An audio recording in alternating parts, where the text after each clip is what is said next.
Bonjour à tous.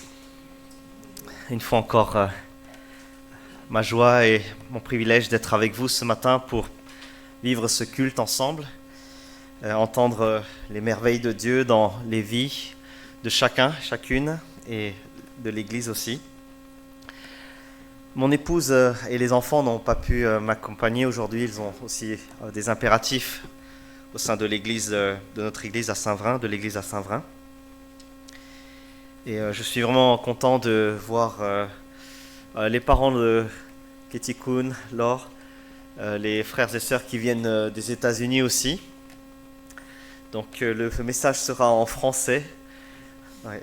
Mais n'hésitez pas à leur traduire, même en chuchotant, cela ne me dérangera pas. Et je pense que tout le monde comprendra qu'ils ont besoin aussi de saisir le message aussi en anglais.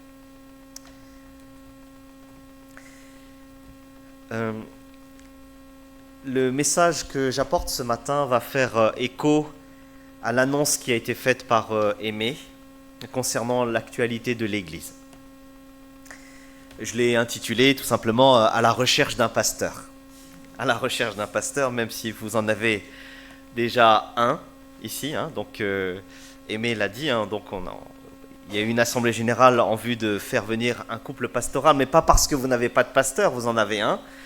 Vous avez un couple pastoral, une famille pastorale qui est là, Pablo, Ève. Mais l'idée a été de faire venir un autre couple pastoral en vue de renforcer, comme Aimé le dit bien souvent, l'équipe pastorale actuelle. Et donc vous n'aurez pas un couple pastoral, mais bien deux couples pastoraux à partir du premier trimestre 2024 prochain. Et c'est vraiment une bénédiction, une grâce que Dieu fait à votre Église. Et moi, je m'en réjouis. En tout cas, je partage votre joie également.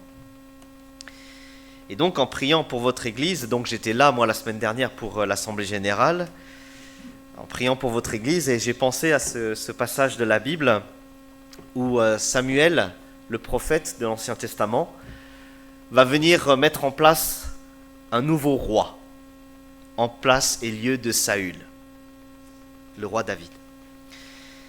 Et donc, je vous invite à lire avec moi ce matin le passage qui se trouve dans 1 Samuel chapitre 16, versets 1 à 13. Donc, à la recherche d'un pasteur. Bon, un pasteur, c'est pas un roi, bien sûr. 1 Samuel chapitre 16, versets 1 à 13. 1 Samuel chapitre 16, versets 1 à 13.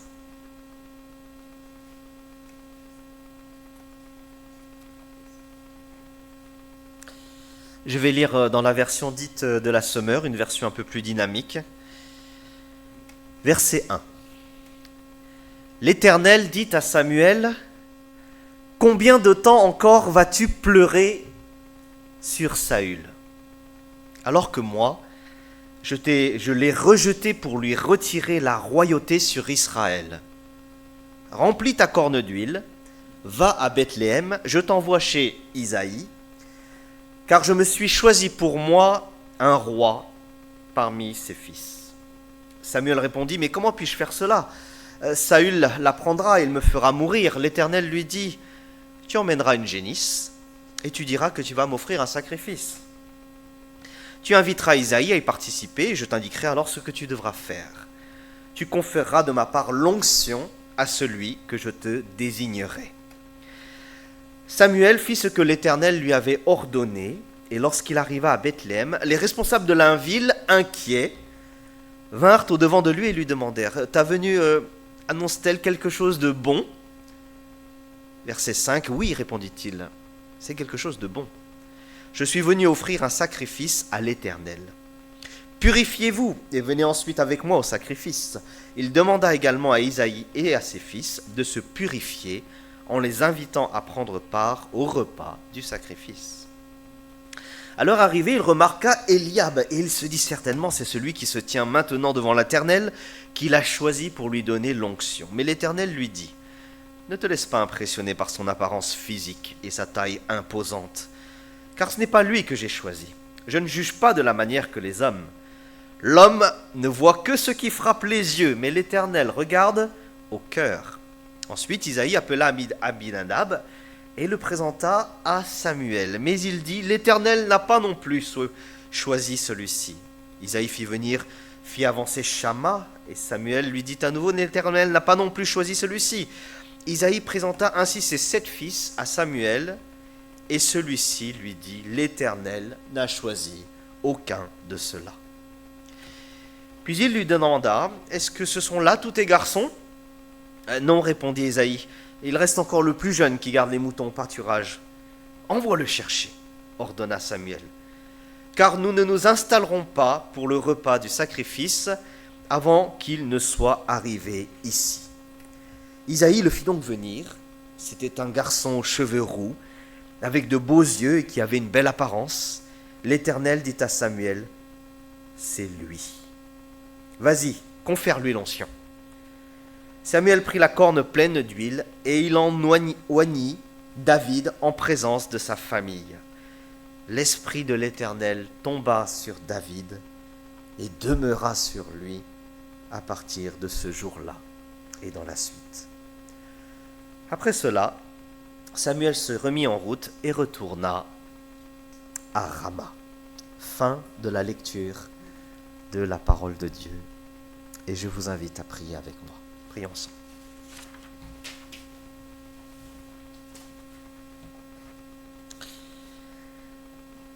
Seigneur, notre Dieu et notre Père, nous croyons que c'est toi qui nous rassembles ce matin autour de toi et de ta parole.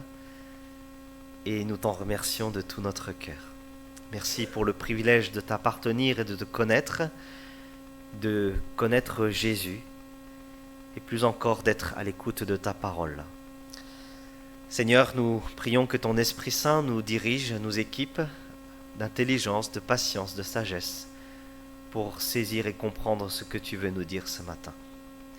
Nous remettons ce moment important à nos yeux et privilégié entre tes mains, et nous te prions au nom du Seigneur Jésus. Amen. Comment choisissons-nous les rois et les dirigeants de ce monde ? Alors, si on tape un peu sur Google, comment faisons-nous en tout cas pour choisir les rois ? Donc, il y a plusieurs façons de faire. Tout d'abord, au niveau de la royauté, vous le savez, c'est par le sang, quelque part, en tout cas, par la famille que nous sommes, ou en tout cas que nous sommes au bénéfice des rois, des royautés. Alors, ça ne marche pas toujours très bien. Il y a des rois qui ont tué toute leur famille pour cela, ou parfois dépensé beaucoup d'argent. Parfois, les dirigeants, bien sûr, dans les démocraties, entre guillemets, se font par le vote populaire, bien sûr. Mais, bien sûr, il y a les médias, les compétences qui entrent en jeu, l'argent aussi qui entre en jeu. Dans le texte que nous avons lu, Israël voulait un roi. Et au chapitre 8, il demande un roi à Samuel, et Samuel est bien ennuyé. Non pas parce que Dieu ne veut pas donner un roi, c'est pas ça. Il était prévu dans la loi que oui, si un jour vous avez un roi parmi vous, c'est tout à fait possible. Mais le problème, c'était que Israël voulait se choisir un roi. Et l'Éternel disait, donne-leur un roi. Ce n'est pas toi qu'ils rejettent, mais c'est moi.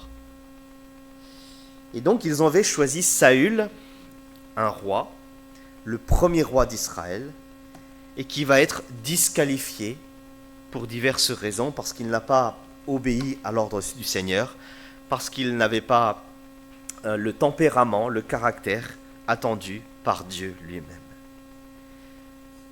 Dans le texte que nous avons lu, donc, c'est la mise en place d'un nouveau roi qui va se présenter pour le peuple d'Israël, le roi David. Alors, quand on cherche un pasteur, on ne cherche pas un roi, ça c'est sûr et certain. On cherche un berger, un homme de Dieu, un serviteur. Mais je vois dans ce passage quelque part un encouragement pour notre Église, pour notre marche chrétienne. Lorsque nous recherchons quelqu'un pour nous accompagner, que ce soit un pasteur, parfois des anciens, peut-être même des responsables, des membres du conseil d'administration, pour nous accompagner et pour nous aider à aller de l'avant. Et il me semble que ce texte met en avant deux choses très importantes par rapport à la recherche, à la mise en place de personnes qui vont nous accompagner dans notre marche chrétienne. Ces deux points, tout simplement, Dieu sait ce qu'il fait et il invite les hommes à prendre leur part de responsabilité. Dieu sait ce qu'il fait et il invite les hommes à prendre leur part de responsabilité. Tout d'abord, Dieu sait ce qu'il fait. On voit dans ce texte que la main de Dieu est partout. Tout d'abord, c'est lui qui prend l'initiative. Verset 1, c'est lui qui va s'adresser à Samuel. Arrête de pleurer, arrête de te lamenter. C'est Dieu lui-même qui prépare, qui choisit et qui va accompagner Samuel pour mettre en place David. C'est Dieu qui rejette la royauté, qui retire la royauté de Saül. C'est Dieu qui dit à Samuel ce qu'il devra faire, de remplir sa corne d'huile, qu'il envoie chez Isaïe, à Bethléem.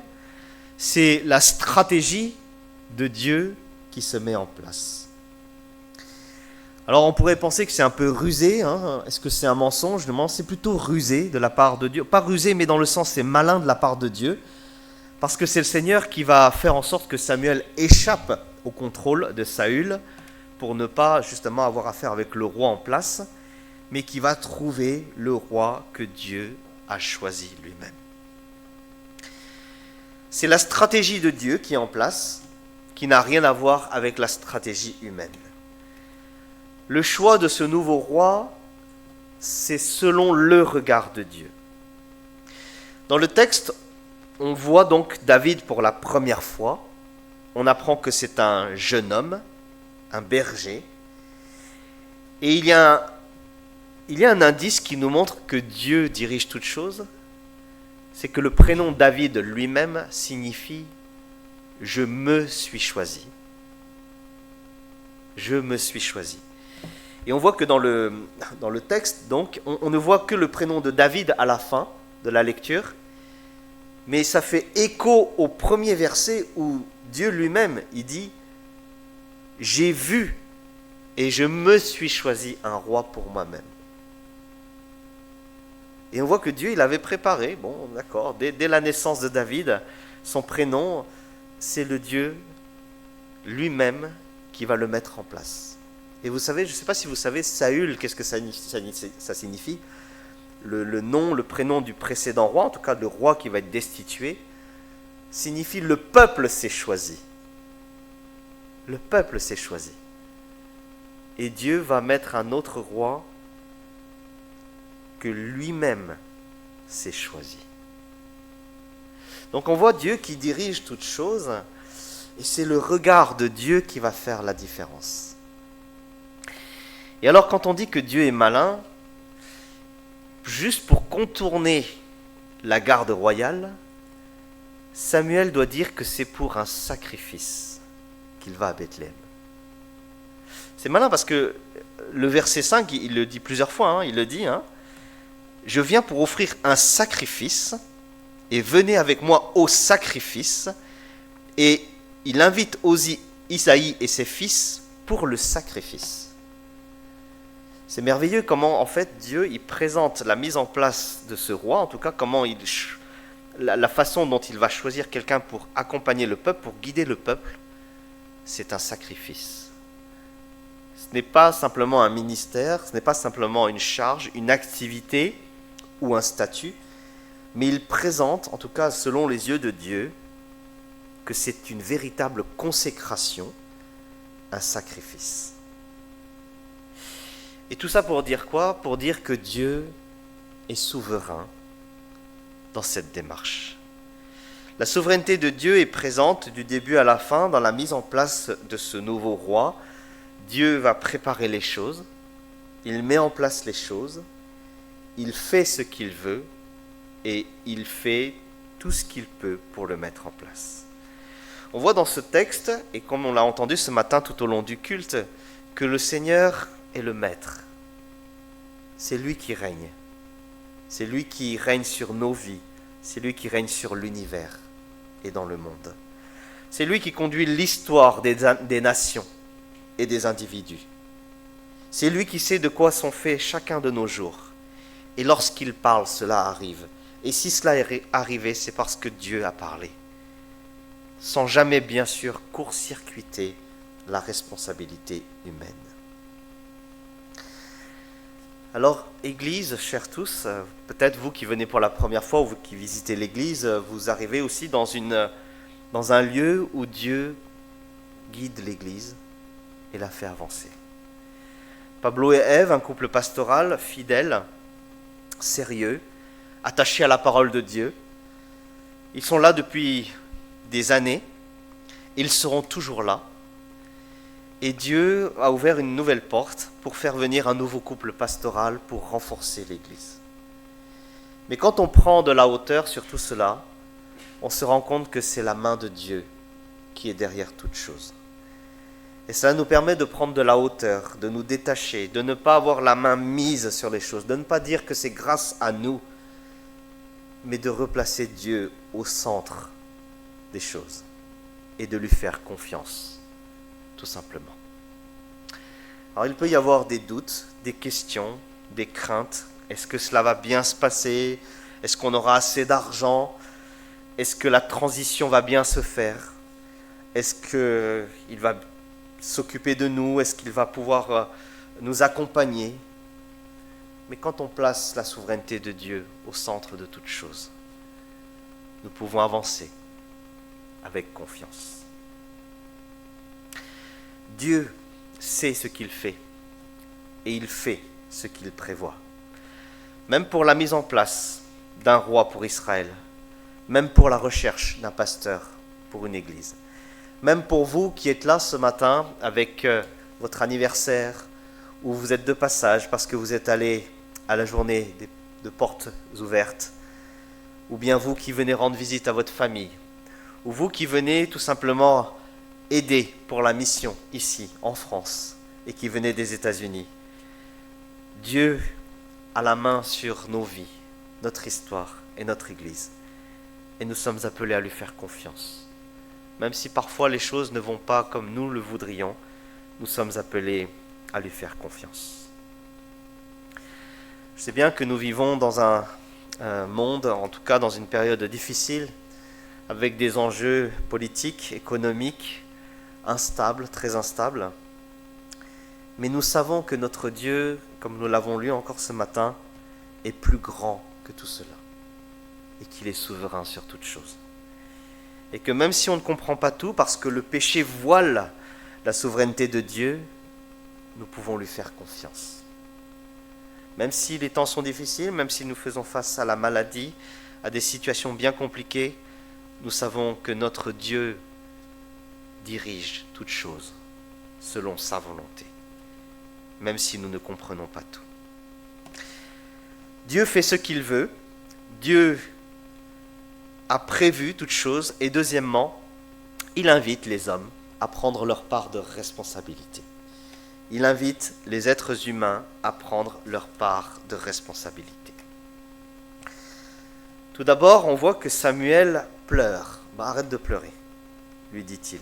Combien de temps encore vas-tu gémir sur ton sort, littéralement? Mais on voit que Samuel va en fait prendre ses responsabilités. Le texte nous dit qu'il s'applique à faire ce que Dieu lui-même a dit. Il se met en route et il va aller à Bethléem et il va aller choisir David. On voit que Samuel aussi a des préjugés. Son regard, en tout cas son choix à lui, se porte d'abord sur le fils aîné, un regard qui se porte sur l'aspect extérieur. L'aîné, figure royale, nous dit le texte, verset 7. Il remarque donc Eliab, et c'est sûrement lui que Dieu a choisi. Mais Dieu dit non, ne te laisse pas impressionner par cela. Il y a aussi dans l'histoire les responsables qui sont craintifs. Est-ce que tu annonces un malheur ou un bonheur? Verset 4. Et donc leur crainte est tout de suite changée en espérance. Oui, je viens pour annoncer quelque chose de bon. Dans l'histoire, on voit que Dieu ne fait pas les choses tout simplement en sortant quelque chose d'un chapeau magique, mais il se sert quelque part de la responsabilité de Samuel, d'Isaïe, des responsables de la ville, pour quelque part mettre en place son plan. Et la part des humains, en tout cas la part de Samuel, c'est tout simplement de lui faire confiance et de lui obéir. La part de l'humain, c'est tout simplement de changer son regard et de l'adapter au regard de Dieu. Parce que le regard de Dieu n'a rien à voir avec le regard humain.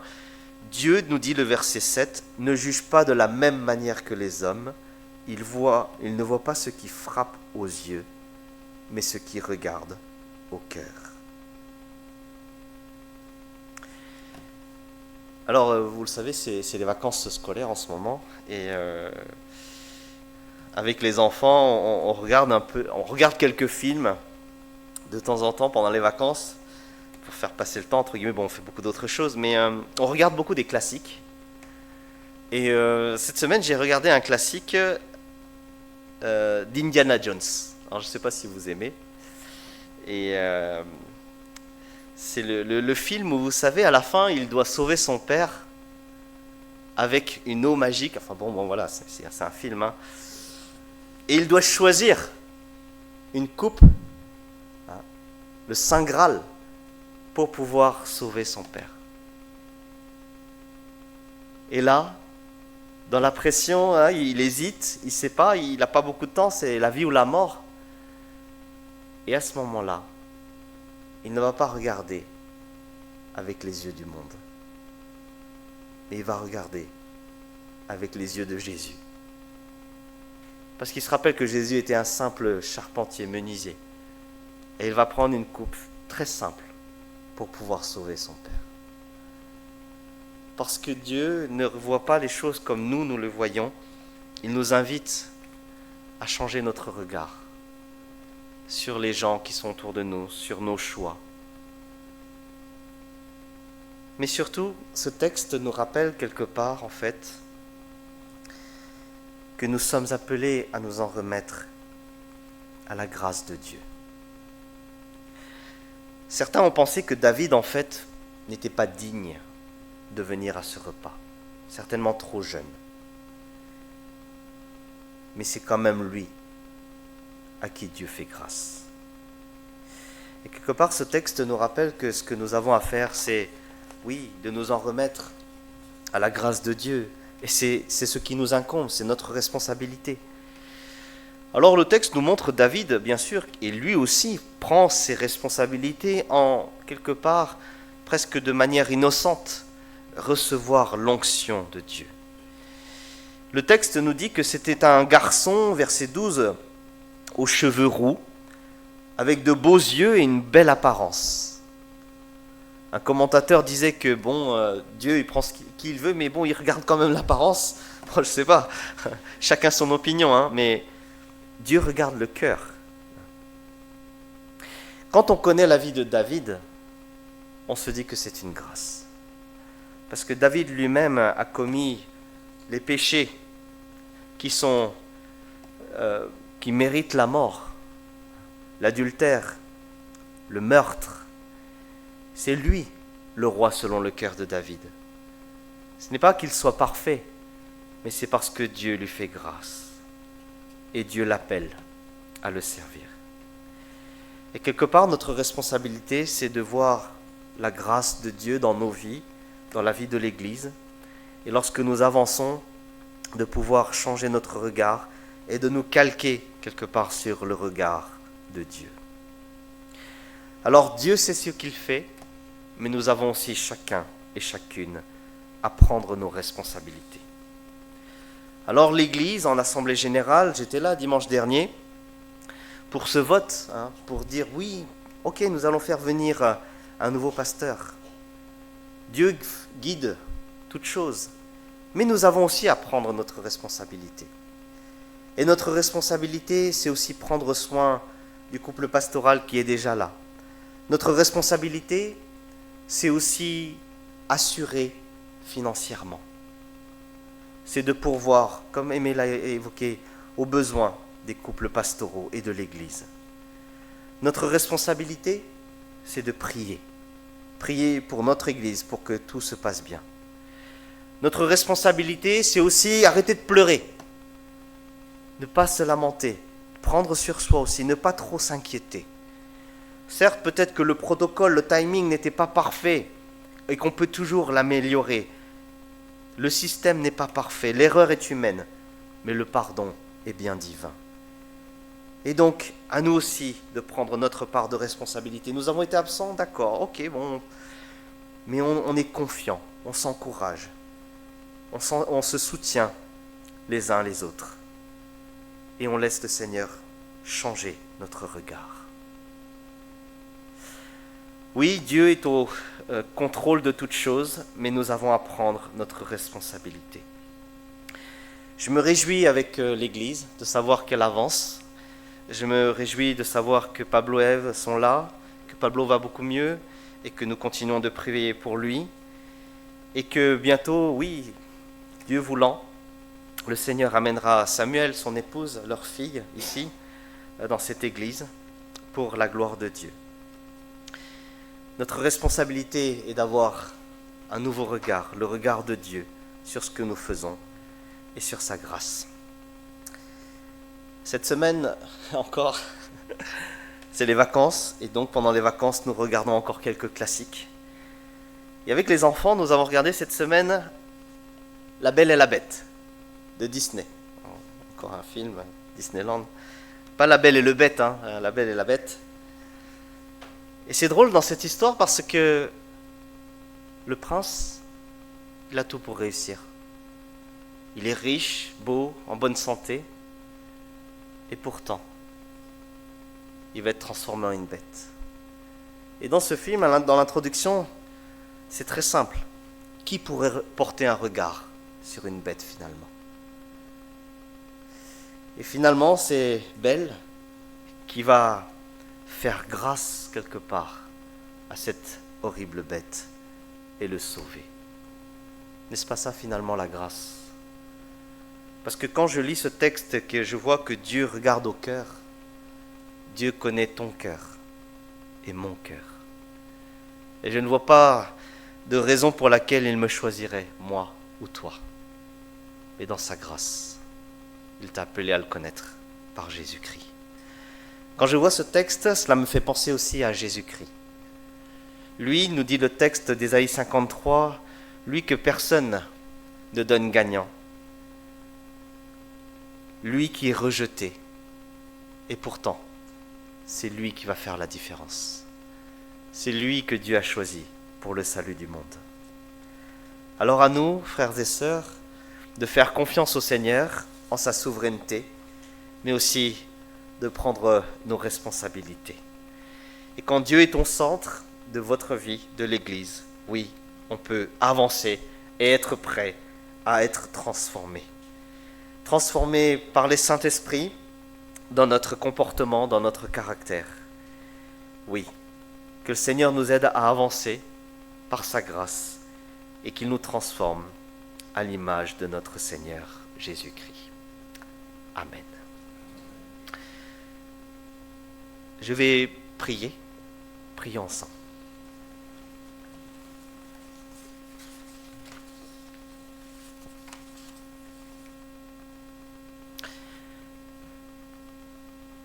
Notre Dieu et notre Père, merci parce que tu es le Dieu souverain sur toutes choses, dans notre vie, dans l'histoire et dans ce monde.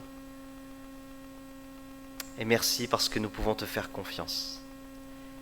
Tu connais la vie de chacun et de chacune ici. Tu connais nos joies, nos peines, nos forces et nos faiblesses. Et merci parce que nous pouvons nous appuyer sur toi, parce que tu es le Dieu fort, souverain et merveilleux. Seigneur, nous ne comprenons pas tout, mais nous te faisons confiance. Et nous te prions que tu nous aides aussi à prendre nos responsabilités, le changement de regard, de faire confiance, nous encourager les uns les autres, nous consacrer à toi et te servir de tout notre cœur. Seigneur, merci pour la présence de chacun ici ce matin. Seigneur, j'ai une pensée pour Juni, et je te prie que tu renouvelles ses forces en cette période d'obsèques et de deuil, qu'elle s'attache et qu'elle se raccroche à l'espérance que tu nous donnes en Jésus. Une espérance que rien ni personne ne peut détruire. Et je te prie de l'encourager. Je te remercie aussi, Seigneur, j'ai une pensée aussi pour David qui a donné son témoignage. Merci parce que ta main était avec lui et sur lui et qu'il est avec toi. Et renouvelle-le, garde-le entre tes mains, bénis-le, lui et sa famille. Seigneur, merci pour les frères et sœurs qui viennent de Pennsylvanie, des États-Unis, et qui sont venus pour le chant missionnaire, pour nous bénir. Je te prie que tu les accompagnes, que tu sois avec eux, et qu'ils soient avec toi, Seigneur. Merci pour le frère qui est venu avec Silas, et qui est venu partager ce culte avec nous, avec toi. Je te prie que tu le guides et que tu le gardes entre tes mains. Merci pour les sœurs qui sont venues pour cette journée de portes ouvertes. Garde-les, Seigneur, tu connais leur vie, ce dont elles ont besoin pour avancer. Seigneur, merci pour cette Église qui avance sous ton regard, avec ses forces et ses faiblesses. Merci pour ce vote favorable pour la venue de Samuel Condano comme pasteur principal ici, en complément et avec le couple pastoral qui est déjà ici. Je te prie, Seigneur, que l'Église prenne ses responsabilités financières, administratives, spirituelles, dans la prière, dans l'amour, dans le soutien fraternel. Merci, Seigneur, de les bénir. Merci, Seigneur, de leur donner la force d'avancer. Merci, Seigneur, d'être là au milieu d'eux. Merci pour ta parole qui nous rappelle que ta main est souveraine dans nos vies et dans l'histoire. Merci pour Jésus, celui dont personne ne croyait, en tout cas sur qui personne n'a misé, mais que toi, Seigneur, tu as élevé pour être le roi des rois, le Seigneur des seigneurs, et en qui nous faisons toute confiance. Merci pour ta parole, merci pour ce culte, au nom du Seigneur Jésus. Amen. Je redonne la parole à François Xavier. Merci.